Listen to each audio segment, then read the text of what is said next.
Assalamualaikum warahmatullahi wabarakatuh. Pada kali ini kita akan mempelajari tentang vektor. Perhatikan pada layar. Di sini ada sebuah vektor A di mana kita hitung setiap kotak itu mewakili satu satuan. Vektor A di sini ada 1, 2, 3, 4, 5, ada 5 kotak, berarti 5 satuan. Maka vektor A bisa kita tuliskan menjadi 5i. Kemudian vektor B ada 1, 2, 3, 4, ada 4 kotak, maka vektor B bisa kita tuliskan menjadi 4i. Kemudian bagaimana jika vektor A ditambah dengan vektor B? Bagaimana hasil penjumlahan dan gambar yang terjadi atau gambar yang dihasilkan ketika vektor A ditambah dengan vektor B? Baik, jadi vektor A di sini ada 5 satuan, kemudian ditambah dengan vektor B yang arahnya sama dengan vektor A ke kanan, maka vektor A ditambah dengan vektor B ini bisa kita tuliskan menjadi 5i plus 4i, maka hasilnya adalah 9i. Dan gambarnya jika kita hitung ada 1, 2, 3, 4, 5, 6, 7, 8, 9. Ada 9 kotak. Maka sesuai dengan penjumlahan 5i plus 4i yang menghasilkan 9i, maka vektor A ditambah vektor B pada kasus ini ada 9 kotak. Jadi sama saja dengan 9i. Kemudian untuk contoh berikutnya, misalkan ada vektor A, kita hitung ada 1, 2, 3, 4, 5, 6, 7, 8, 9. Jadi ada 9 kotak di sini. Maka vektor A kita tuliskan 9i. Kemudian ada vektor B yang arahnya ke kiri berlawanan dengan vektor A. Ada 1, 2, 3, ada 3 kotak. Maka bisa kita tuliskan menjadi minus 3i. Minus di sini mengindikasikan arah dari vektor B ini ke kiri. Nah, bagaimana hasil dari penjumlahan vektor A ditambah dengan vektor B pada kasus ini? Maka kita gambarkan dulu vektor A yang 9 kotak, jadi 9i. Kemudian vektor B yang arahnya ke kiri sebanyak 3 kotak, itu minus 3i. Maka vektor A ditambah dengan vektor B kita bisa tuliskan menjadi 9i ditambah minus 3i itu sama saja dengan 6i. Jadi kalau kita gambarkan hasil penjumlahan vektornya seperti yang tertera di gambar, kita hitung 1, 2, 3, 4, 5, 6, jadi ada 6 kotak. Jadi sama saja dengan 6i.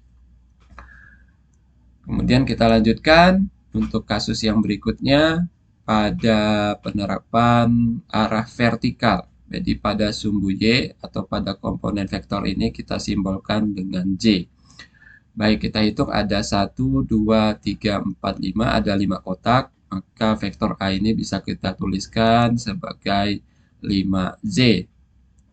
Kemudian vektor B ada 1, 2, 3, 3 kotak, maka vektor B ini bisa kita tulis 3J. Kemudian bagaimana ketika vektor A ditambah dengan vektor B pada kasus ini? Maka kita gambar dulu vektor A sebanyak 5 kotak. Kemudian karena arah vektor B itu sama dengan vektor A, berarti tinggal kita tambahkan vektor B di atas vektor A. Maka hasilnya seperti ini, ya tidak lain adalah vektor A ditambah dengan vektor B sama saja dengan 5J ditambah 3J itu sama dengan 8J. Maka gambar dari penjumlahan vektor A ditambah vektor B itu terdiri 8 kotak. Baik, lanjut kasus pengurangan vektor. Misal ada vektor A 5 kotak. Jadi kita tulis 5i. Kemudian vektor B ada 4 kotak, berarti kita tulis 4i. Kemudian berapa atau bagaimana hasil pengurangan vektor A dikurang vektor B. Jadi kita gambar dulu atau tulis vektor A yang terdiri dari 5 kotak, jadi 5i. Kemudian untuk vektor B, ketika vektor A dikurang vektor B, jadi minus vektor B di sini sama saja dengan vektor B kita ubah arahnya berlawanan. Jadi awalnya vektor B ini arahnya ke kanan, 4i, maka vektor minus B berarti arahnya ke kiri dengan jumlah kotak yang sama. Jadi seperti yang tertera di gambar ini. Jadi minus vektor B itu sama saja dengan minus 4i. Nah, bagaimana hasil pengurangan vektor A dikurang vektor B? Jadi kita masukkan saja 5i dikurang 4i, maka hasilnya adalah i atau 1 ya. Maka kalau kita gambarkan hasilnya seperti ini. Satu kotak positif berarti dia arahnya ke kanan. Jadi vektor A minus vektor B pada kasus ini hasilnya adalah i atau 1 ke kanan. Baik, kita lanjutkan contoh yang berikutnya. Jadi misalkan ini ada vektor A, ada 9 kotak, maka kita tulis 9i. Kemudian vektor B, arahnya ke kiri, ada 3 kotak, berarti minus 3i. Kemudian bagaimana ketika vektor A dikurang vektor B? Maka vektor A, 9i, kemudian vektor min B, B di sini awalnya arahnya ke kiri minus 3i, maka ketika vektor min B, kita ubah arahnya berlawanan dengan vektor B yang awalnya minus 3i, maka dia menjadi positif 3i yang arahnya ke kanan. Kemudian ketika vektor A dikurang vektor B, tinggal kita gambar, jadi 9 kotak itu mewakili 9i, minus vektor B, jadi arahnya berubah sekarang ke kanan sebanyak 3 kotak, maka minus 9i dikurang minus 3i itu sama dengan 12i, artinya 12 kotak positif ke kanan. Maka hasilnya seperti yang tertera di gambar. Baik, selanjutnya kita lanjutkan. Di sini ada komponen vektor. Kita akan mempelajari tentang komponen vektor. Perhatikan pada gambar, di sini ada vektor A. Maka vektor ini bisa kita uraikan menjadi komponen-komponen vektornya. Apa saja komponen vektor A di sini? Kita lihat ada vektor komponen pada sumbu X, maka kita simbolkan dengan AX. Sebanyak 10 kotak, maka kita tulis 10i. Kemudian ada vektor komponen pada sumbu Y yang arahnya ke atas, maka di sini kita beri simbol AY yang jumlah kotaknya 1, 2, 3, 4, 5, 6, 7, 8. Maka AY di sini kita tulis 8J. Maka komponen vektor A bisa kita tulis secara lengkap.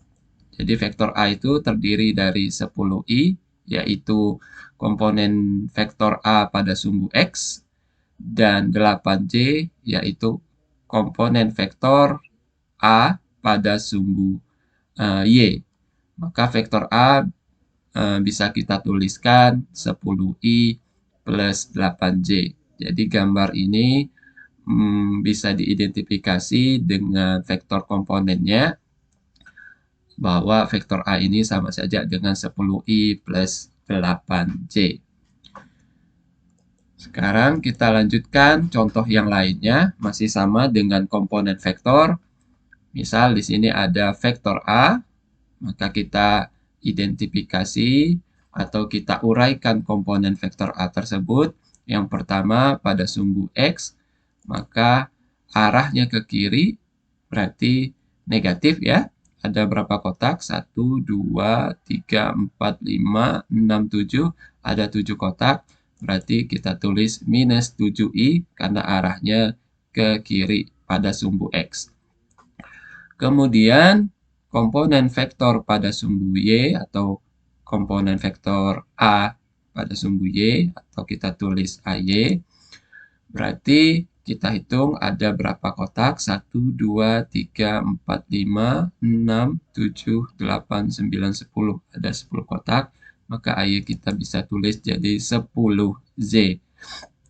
Maka vektor A bisa kita tulis minus 7i plus 10J. Baik, sekarang kita lanjutkan. Masih komponen vektor, tapi ada 2 buah vektor pada kasus ini dan akan coba kita jumlahkan. Yang pertama, ada vektor A seperti pada gambar, maka kita bisa identifikasi vektor A ini pada sumbu X-nya ada 1, 2, 3, 4, 5, 6, 7, 8 ya. Berarti 8 kotak, berarti minus 8i. Ke atas ada 1, 2, 3, 4, 5, 6, 7, 8, 9, 10. Ada 10 kotak, berarti 10J positif karena arahnya ke atas. Maka vektor A bisa kita tuliskan menjadi minus 8i plus 10J. Kemudian ada vektor satu lagi, yaitu vektor B. Ya, kita bisa tuliskan secara langsung di sini. Ada pada sumbu X ada 1, 2, 3, 4, 5, tapi negatif karena ke kiri, jadi minus 5i. Kemudian pada sumbu Y 1, 2, 3, 4, 5 juga 5, tapi arahnya ke bawah, berarti minus 5J. Nah, bagaimana jika kedua vektor ini kita jumlahkan? Baik, kita akan hitung berapa hasilnya, komponennya. Begitu juga dengan gambar yang terbentuk ketika vektor A ditambah dengan vektor B. Nah, vektor A ditambah vektor B, jadi vektor B ini bisa kita pindahkan. Jadi kalau kita tandai, jadi kalau ini kita anggap pangkal dan ini ujung dari vektor B, maka pangkal vektor B ditempatkan di ujung vektor A. Seperti ini. Maka panjang vektor dari vektor A ditambah vektor B adalah dari pangkal vektor A ke ujung vektor B. Jadi kalau kita tarik seperti ini, maka ini adalah gambar resultan dari penjumlahan vektor A ditambah dengan vektor B. Tentu banyak metode-metode yang lain yang bisa digunakan untuk melukis pembentukan penjumlahan vektor. Bisa dengan poligon, jajar genjang, dan yang lainnya. Lanjut. Sekarang kita akan coba hitung berapa hasil dari vektor A ditambah dengan vektor B. Jadi vektor A ditambah dengan vektor B, kita kelompokkan yang masing-masing komponen. Jadi I dengan I dan J dengan J. Jadi vektor A ditambah vektor B untuk komponen X atau pada variabel I. Jadi di sini minus 8 ditambah minus 5. Itu untuk sumbu X atau I. Kemudian 10 ditambah minus 5J. Itu pada sumbu Y. Maka minus 8 ditambah minus 5 itu hasilnya adalah minus 13I. Dan 10 dikurang 5 itu 5J. Jadi kalau kita lihat hasil penjumlahan ini mengindikasikan vektor A ditambah vektor B itu menghasilkan minus 13i. Jadi kalau kita hitung kotaknya 1, 2, 3, 4, 5, 6, 7, 8, 9, 10, 11, 12, 13. Ya, betul ya. Jadi di sini 13 ke kiri. Jadi minus 13i. Dan pada sumbu Y 1, 2, 3, 4, 5 pas. Jadi di sini 5 kotak jadi 5C. Jadi secara gambar dan secara perhitungan, arti penjumlahan vektor A dan vektor B setiap komponennya pada kasus ini sudah sesuai. Baik, sekarang kita lanjutkan masih dalam kasus yang sama. Jadi ada vektor A sesuai dengan yang tadi ya, soal sama sebelum slide sebelumnya. Jadi vektor A minus 8i ditambah 10C. Kemudian ini juga vektor B minus 5i dikurang 5C. Kemudian kasus ini kalau pada kasus yang sebelumnya adalah penjumlahan, kasus yang ini pengurangan. Jadi vektor B dibuat jadi negatif. Jadi kita tahu kalau minus vektor B berarti lawan dari vektor B ini yang arahnya berlawanan tapi besarnya sama. Maka kita bisa gambarkan vektor minus B seperti ini. Jadi ada 5 kotak ke kanan, artinya positif 5i, dan 5 kotak ke atas, artinya positif 5c. Maka vektor minus B ini untuk penjumlahannya ini berarti sama. Kita bisa menempatkan pangkal dari vektor B ini ke ujung vektor A. Maka panjang vektor dari vektor A minus vektor B ini tidak lain adalah dari pangkal vektor A ke ujung vektor B. Gambarnya seperti ini. Maka kalau kita hitung di sini ada sampai di sini ya. Mohon maaf gambarnya agak melewat. 1, 2, 3 ya. Jadi untuk arah sumbu X itu 3 ke kiri. Kemudian sumbu Y 1, 2, 3, 4, 5, 6, 7, 8, 9, 10, 11, 12, 13, 14, 15. 15 ke atas. Berarti minus 3i dan 15j. Coba kita buktikan. Jadi vektor A minus vektor B. Di sini kita lihat minus 8 dikurang minus 5 ya, ditambah 10 dikurang minus 5.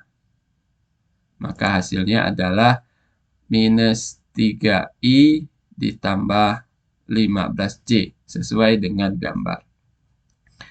Oke, baik. Kita lanjutkan komponen vektor berikutnya, yaitu untuk menentukan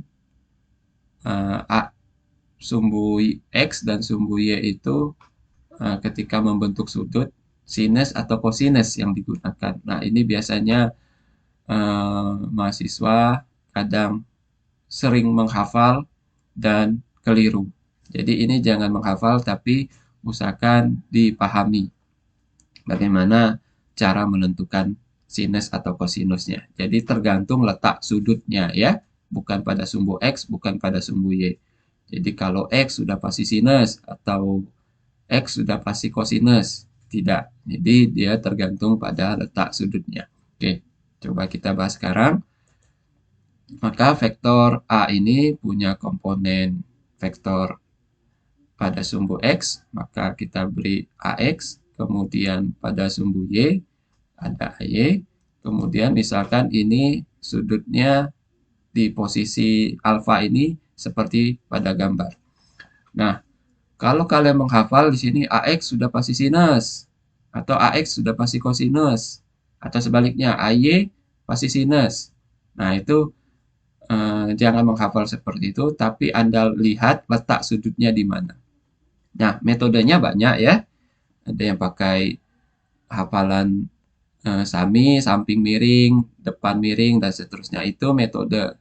Nah, kalau saya pribadi, saya coba memahami ini atau supaya retensi atau daya ingatnya lama dan konsepnya benar, ini metode yang saya gunakan.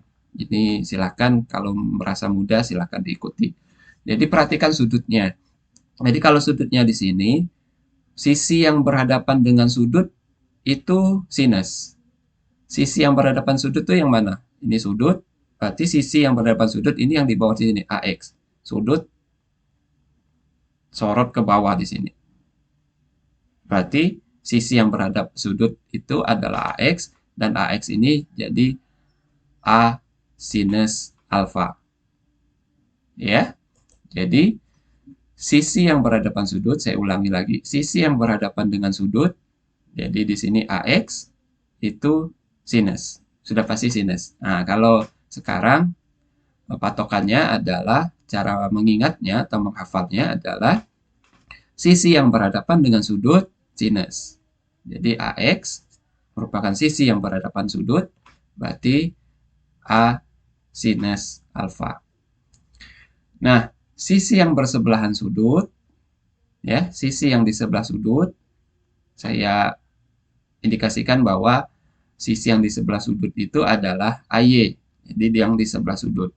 Karena sudut alfanya di sini, maka yang di sebelah sudut itu AY, maka yang sebelah sudut itu kosinus alfa. Maka AY sama dengan A kosinus alfa. Jadi yang diingat itu sisi yang berhadapan dengan sudut, sinus. Pada kasus ini yang berhadapan dengan sudut adalah sumbu X, maka AX, A sinus alfa. Kemudian sisi yang bersebelahan dengan sudut, jadi di sini AY, maka AY sama dengan A cos alfa. Oke, kita lanjutkan lagi supaya lebih memahami. Pada kasus ini, kita beri kasus yang lain. Misalkan vektor A masih sama, punya komponen vektor pada sumbu X, kita beri label AX, dan pada sumbu Y itu AY. Sekarang sudutnya kita pindah, sudut beta berada di posisi sini. Nah, jadi kalau vektor beta, sudut betanya di sini, maka sisi yang berhadapan dengan sudut yang mana? Sisi yang berhadapan sudut berarti AY, bukan AX lagi ya. Jadi yang sisi sudut ya, yang menghadap langsung ke sudut berarti AY. Maka AY di sini A sinus beta. Nah, beda dengan AX, AX-nya adalah yang di sebelah sudut, yang dekat dengan sudut ya. Nah, yang dekat dengan sudut di sini atau yang di sebelah sudut. Maka AX ini adalah A kosinus beta. Jadi AX karena bersebelahan dengan sudut, jadi A kosinus beta. Sedangkan AY karena berhadapan dengan sudut, berarti AY A sinus beta. Jadi mengingatnya seperti itu. Sisi yang berhadapan dengan sudut berarti sinus. AY berhadapan dengan sudut. Maka A sinus beta. Sedangkan yang di sebelah sudut atau yang dekat dengan sudut itu kosinus. Yang dekat dengan sudut beta adalah AX. Maka AX sama dengan A kosinus beta. Baik, kita lanjutkan. Untuk vektor A yang ini, jadi vektor sama, ada dua komponen yaitu vektor AX dan AY. Nah, sekarang sudutnya di bagian atas seperti ini, alfanya. Berarti sekarang sisi yang berhadapan dengan sudut, alfa, sisi yang berhadapan sudut berarti AX. Ya, jadi AX sama saja dengan A sinus alfa, karena sisi yang berhadapan dengan sudut sinus. Jadi AX A sin alfa. Sedangkan sisi yang di sebelah sudut atau yang dekat dengan sudut itu kosinus. Dalam hal ini AY sisi yang dekat dengan sudut. Maka AY sama dengan A kosinus alfa. Jadi saya ulangi, sisi yang berhadapan dengan sudut sinus, sedangkan sisi yang berdekatan atau bersebelahan dengan sudut kosinus. Baik, demikian untuk kali ini. Kita ketemu lagi di bagian vektor yang kedua pada video selanjutnya. Terima kasih. Assalamualaikum warahmatullahi wabarakatuh.